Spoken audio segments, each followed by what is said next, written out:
The numbers are in, and the numbers kind of match what was expected. You guys out there forecasting this hit it on the head. CPI 0.2 gain for the month, and CPI core 0.2 gain for the month, with pushes up the headline year-over-year figure to 3.2% and drops the core year-over-year to 4.7% from 4.8%. So as the bond traders would say, this one was on the screws, came in right as forecast.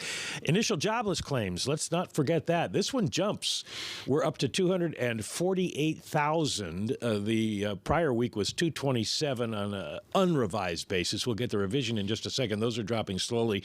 But the continuing claims number, 1,684,000, that's down from 1,692. So a little mixed news on the jobless front, and it could be some strike activity in the initial jobless claims, but we don't know for sure. We'll have to look into that.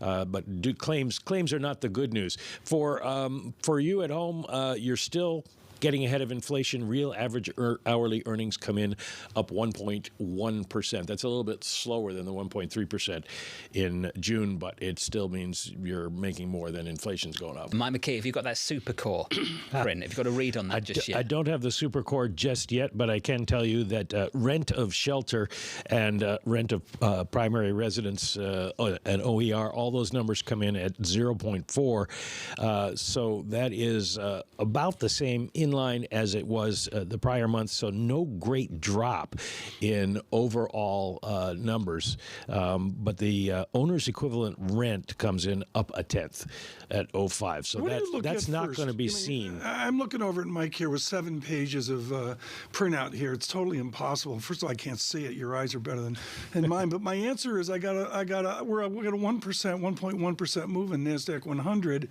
Obviously, the market likes what it sees. What do you see in that blur of data that tells you they like what they see? Well, what you're seeing here is basically, in most categories, just a small increase in inflation. We're seeing a definite slowing down overall. Food prices up 0.2, food at home up 0.3, which is a bigger gain than the flat number last month, but it is still not huge. Energy prices contained, even though we saw gasoline going up at the end of the month, it was only up by 0.2. And then you look at used cars down 1.3%, new cars down 0.1%. So we're seeing, and apparel flat, we're seeing basically inflation that is relatively tame. I mean, these are the kind of numbers we used to get prior to the pandemic, before we had the big inflation run-up. So this isn't too bad.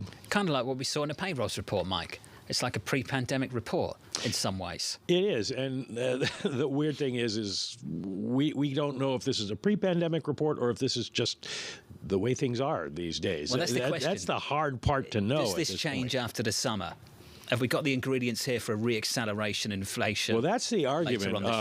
The macroscope column Simon White wrote this morning on Bloomberg suggests that this is the best, and now we're going to see inflation go back up again, and the market's going to be caught wrong-footed. I know Neil Dutta is going to come on and tell us that we're all crazy to think that, but there is an argument. Research has made that point, yeah. There is an argument out there on that.